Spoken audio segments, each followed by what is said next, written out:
संख्यात्मक योग्यता के छठे मॉडल पेपर में एक बार फिर से आपका स्वागत है। और इसमें भी पिछले मॉडल पेपर की तरह से 10 सवालों पे बात करेंगे। एक चीज़ यहाँ पे ध्यान रखिएगा कि पेपर आपके जो स्टार्ट हुए हैं यूपीएसआई के, इसमें जिनकी अभी भी तैयारी नहीं हो पाई है मैथ की, वो फोकस करें सिर्फ 5 चैप्टर पे। आपके profit loss discount, ratio and proportion, average, percentage और एलसीएम एचसीएफ, ये 5 चैप्टर आप पकड़ लीजिए। जितना आपके पास समय है इनकी प्रैक्टिस कर लीजिए, आप निश्चित रूप से बहुत बेहतर कर पाएंगे। तो इस मॉडल पेपर में भी आपसे 10 सवालों पे चर्चा करेंगे। पहला सवाल आपके सामने है, एक गोष्ठी में हिंदी, अंग्रेजी एवं गणित में भाग लेने वालों की संख्या क्रमशः 60, 84, 108 है। उनके बैठने के लिए कम से कम कितने कमरे चाहिए? अगर कम से कम कमरों की आवश्यकता आपको है तो आपको अधिक से अधिक संख्या में बैठालना पड़ेगा, लेकिन शर्त हमारी ये है कि प्रत्येक कमरे में एक ही विषय के लोग बैठेंगे। अगर आप अंग्रेजी के बैठालना चाहते हैं तो अंग्रेजी के, हिंदी के तो हिंदी के, या गणित के तो गणित के, और संख्या भी समान होनी चाहिए। तो यहाँ पे क्या करना है, हमें अधिकतम ऐसे लोगों को पता करना है जो कमरे में बैठ सके और रिमेंस ना बचे, संख्या भी समान हो, यानी इनका एचसीएफ निकालना है। तो 60, 84 और 108 का हम एचसीएफ निकालेंगे। इनका जो एचसीएफ आएगा आप इस तरह से निकालिए। सबसे बड़ा कॉमन 12 है, यहाँ पे 12 पंचे 60, 12 सत्ते 84 और 12 नवैया 108, ये सारे कोप्राइम बन गए, सहअभाज्य बन गए। अधिकतम अगर ये पूछा जाता कि कितने लोग बैठेंगे एक कमरे में तो आपका आंसर 12 होता, लेकिन यहाँ ये नहीं पूछा गया। पूछा गया है कि प्रत्येक कमरे में समान संख्या में लोग एक ही विषय के बैठे तो कम से कम कितने कमरे चाहिए। तो कमरे जो आपको चाहिए वो 5 + 7 + 9 यानी टोटल 21 कमरे आपको चाहिए। आपका आंसर 21 हो जाएगा। हाँ, इसको ध्यान रखिएगा, ये को प्राइम होना चाहिए, सहअभाज्य होना चाहिए। तो आपको 21 कमरे लगेंगे और हर कमरे में 12 लोग बैठेंगे। सही आंसर कौन सा हो गया? सी आंसर हो गया। कोई यहाँ गलती करेगा तो हो सकता है बी ऑप्शन लगा दे, लेकिन बी ऑप्शन तब आप लगाएंगे जब आपसे ये पूछा जाए कि हर कमरे में कितने लोग होंगे। तो 12 लोग होंगे और 21 कमरे होंगे। क्लियर हो गए होंगे। अगला सवाल बहुत ही छोटा सा दिया हुआ है और आज के मॉडल पेपर में मैं आपसे काफ़ी सिंपल और अच्छे सवालों पर बात करूँगा जो अक्सर पूछे जा रहे हैं। 1 मीटर कोर वाले एक घनाकार बॉक्स में 10 सेंटीमीटर कोर वाले कितने घनाकृत बॉक्स रखे जा सकते हैं? यानी 1 मीटर कोर का एक बड़ा घनाकार बॉक्स है जिसके अंदर 10 सेंटीमीटर वाले आपको रखने हैं, तो उसका वॉल्यूम बटे इनका एक का वॉल्यूम। तो छोटे बॉक्स की संख्या ये बराबर हो जाएगा आपका 1 मीटर बराबर कितना होता है? 100 सेंटीमीटर होता है। तो उसका जो वॉल्यूम हो गया बड़े वाले का आपका, वो हो गया 100 × 100 × 100, क्योंकि भुजा का क्यूब होता है वॉल्यूम। घना अगर कोई आकृति है तो उसका भुजा का क्यूब होता है, और छोटे आपके घन का क्या है, वो 10 × 10 × 10 हो जाएगा। दोनों घनाकार हैं। 3 जीरो यहाँ से काट दीजिए, 3 यहाँ से काट दीजिए, आपका सही आंसर आ जाएगा 1000। यानी 1000 छोटे बॉक्स रखे जा सकते हैं यदि हम 1 मीटर कोर वाले में 10 सेंटीमीटर कोर वाले घनाकार बॉक्स रखते हैं। आइए नेक्स्ट पे। ये नेक्स्ट आपके सामने 3 क्वेश्चन लिखे हुए हैं और आप इनको नोट करिए और सेल्फ से करिए। अगर किसी वजह से नहीं आ रहा है तो आप सॉल्विंग देखिए, और अगर रूल में कन्फ्यूज़न हो रहा है तो पीछे जाके डिटेल देखिए, लेकिन इनकी प्रैक्टिस करिए।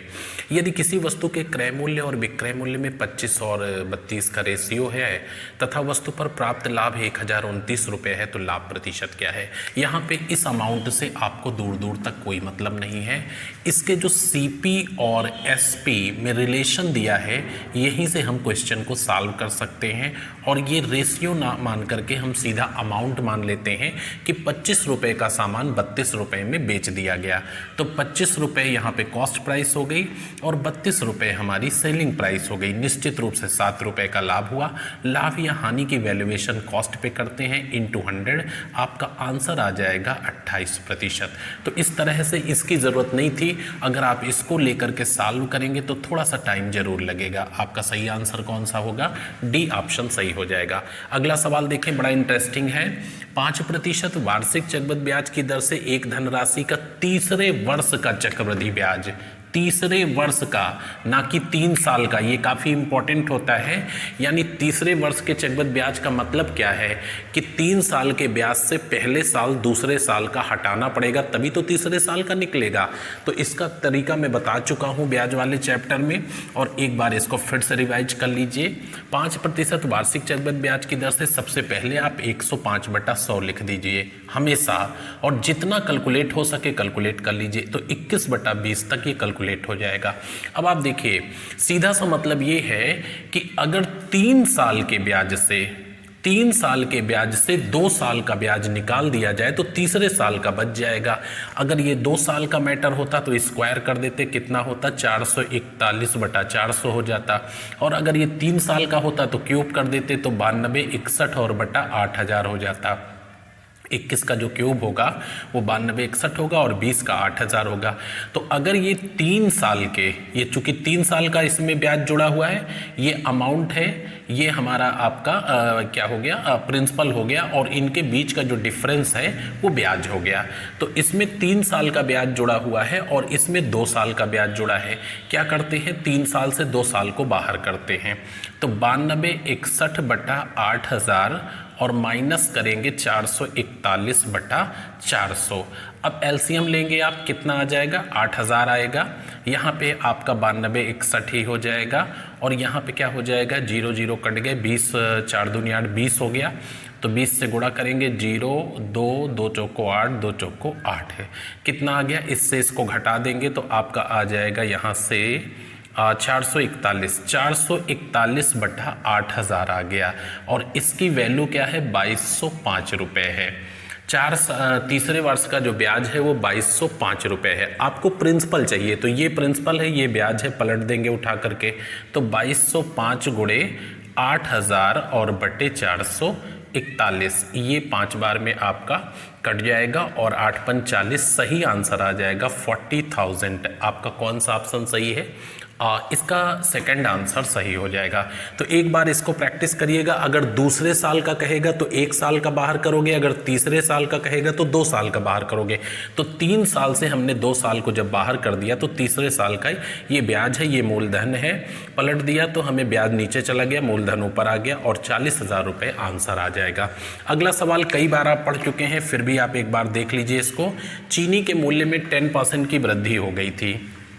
तो चीनी के मूल्य में जब 10% की वृद्धि हुई तो 10 नहीं, ये 15% है। चीनी के मूल्य में 15% की वृद्धि हो गई, 15% की। चीनी के मूल्य में 15% की वृद्धि हो गई तो एक परिवार ने 3.5% अपना खर्च बढ़ा दिया। जैसे 15% चीनी महंगी हुई है और आप पहले जितना ही प्रयोग करना चाहते हो, जो भी जितने किलोग्राम आप पहले यूज करते हो, तो 15% पैसा डाल दो और साधारण तरीके से प्रयोग करते रहो। अगर चीनी 15% महंगी हुई है और आप पहले जितना ही प्रयोग करना चाहते हो तो 15% पैसा डालना पड़ेगा या नहीं पड़ेगा। अच्छा, लेकिन आपके पास 15% पैसे बढ़ाने के लिए नहीं है, आपने खर्च केवल 3.5% बढ़ाया है, तो फिर कहाँ कटौती करनी पड़ेगी, अपनी आवश्यकता को कम करना पड़ेगा। और यही चीज़ आपसे पूछी जा रही है कि कितने % आवश्यकता को कम कर दें। तो सबसे पहली चीज़, जो महंगी हुई है और जितना उसने खर्च बढ़ाया है, दोनों का डिफरेंस ले लो। तो डिफरेंस आ गया 11.5%, ये आ गया। इसको 100 से गुणा कर दो, कितना हो गया, 1150 हो गया। अब अगर बढ़ा है तो 100 में जोड़ करके नीचे रख दो, और घटा है तो घटा के 15% बढ़ा था, नीचे 115 हो जाएगा। कैलकुलेट कर दीजिए, 10% उसे अपनी खपत में कटौती करनी होगी। देखिए इजी वे में इन प्रश्नों के आंसर दे सकते हैं। आपका सही आंसर बी हो जाएगा। आइए नेक्स्ट पे। नेक्स्ट क्वेश्चन 6 नंबर और 7 नंबर देखेंगे। ये प्रॉफिट लॉस से है और ये परसेंटेज से है। किसी वस्तु को 380 रुपये में बेचने पे जो हानि होती है वह उसे 480 रुपये में बेचने पे हुए लाभ का 25% है। वस्तु का क्रय मूल्य क्या है। तो सबसे पहली चीज़ यहाँ पे आप इस तरह से इनमें रेशियो जनरेट कर लेंगे कि जो हानि होती है वो हमें नहीं मालूम क्या है, लेकिन जो लाभ होता है उसका वो 25% है। किसी वस्तु को बेचने पे जो हानि होती है वो अमाउंट मुझे नहीं क्लियर है, बट जो लाभ होता है उसको 480 में बेचने पे उसका 25% है। मैंने लिखा लाभ 100% होता है, तो अकॉर्डिंग टू प्रॉफिट हानि कितना होती है 25%, यानी दोनों में 1/4 का संबंध हो गया। अब 1/4 का संबंध हो गया तो मान लिया कि x रुपए की हानि होती है तो 4x का लाभ होता है। अब आप देखें 380 रुपये में जब आप बेच रहे थे तो आपको x रुपए की हानि हो रही थी, अगर x रुपए मिल जाता तो CP लौट आती आपकी। 480 में जब बेच रहे थे तो 4x का लाभ हो रहा था, अगर 4x निकाल दिया जाए तो CP बच जाएगी। ये भी CP हो गई, ये भी CP हो गई और दोनों इक्वल हैं।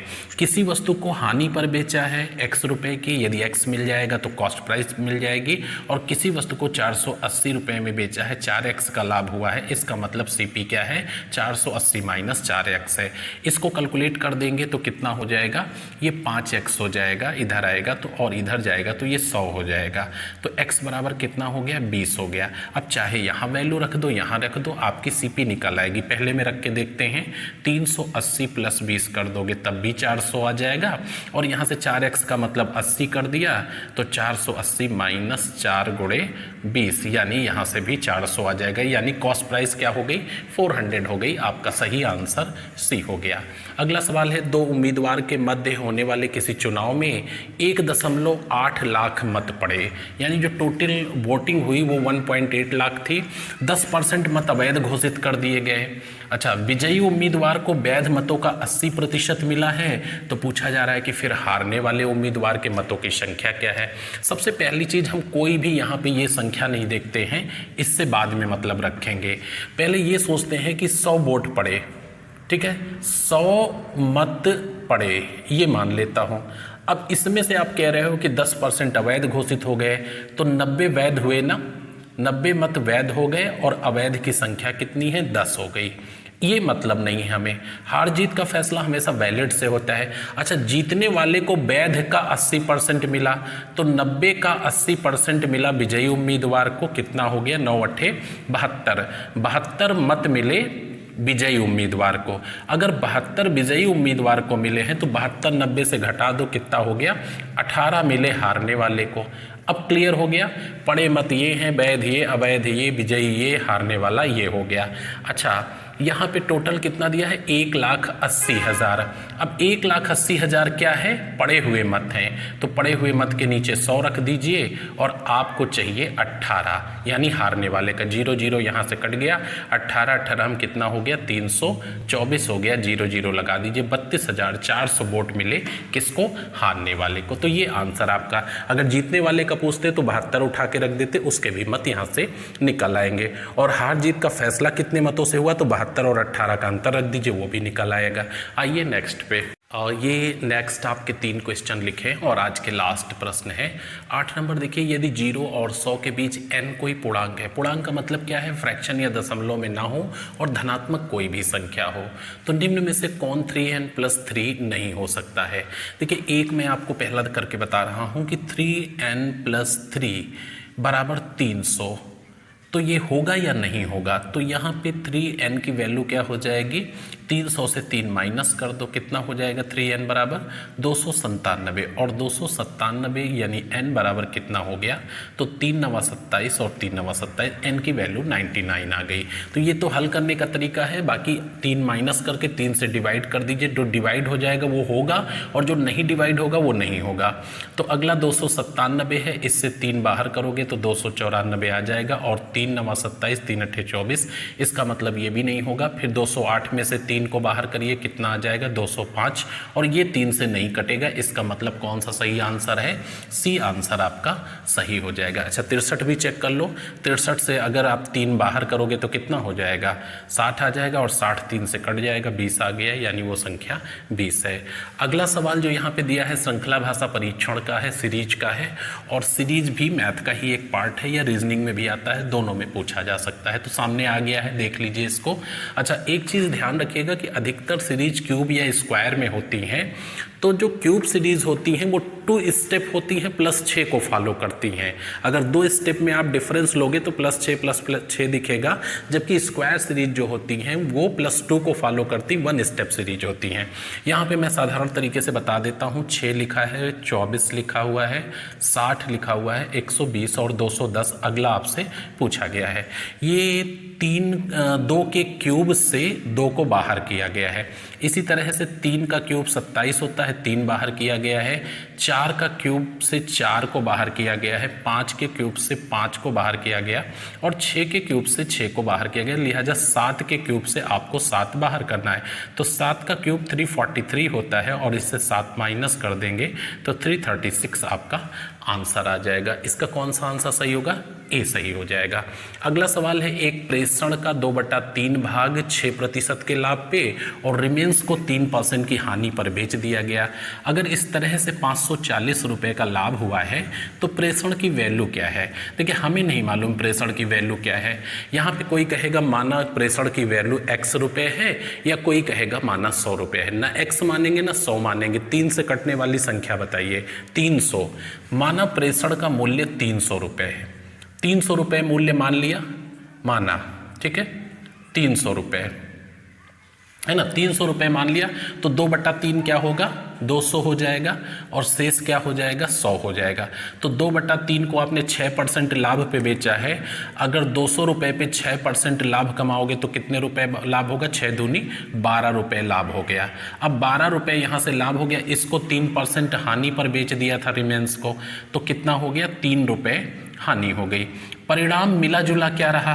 12 रुपये लाभ, 3 रुपये हानि, इसका मतलब 9 रुपये लाभ हुआ। क्लियर है कि नहीं? 9 रुपये लाभ हुआ। आप कह रहे हो 540 लाभ हुआ, तो 540 ही तो 9 है, इंटू कर दो। आपसे पूछा जा रहा है कि प्रेषण का टोटल मूल्य क्या है, तो 300 उठा के रख दो जो आपने माना था। 9 छक 54 हो गया, 6 त्रिक 18,000 रुपये प्रेषण का मूल्य आ जाएगा। आपका बी आंसर सही है। तो कैलकुलेशन को अपने फेवर में लाइए, कम से कम कैलकुलेशन करिए। इसके नए मॉडल पेपर में कुछ बहुत ही इंपॉर्टेंट क्वेश्चन पे चर्चा करूंगा। तब तक के लिए शुभकामनाएं, धन्यवाद।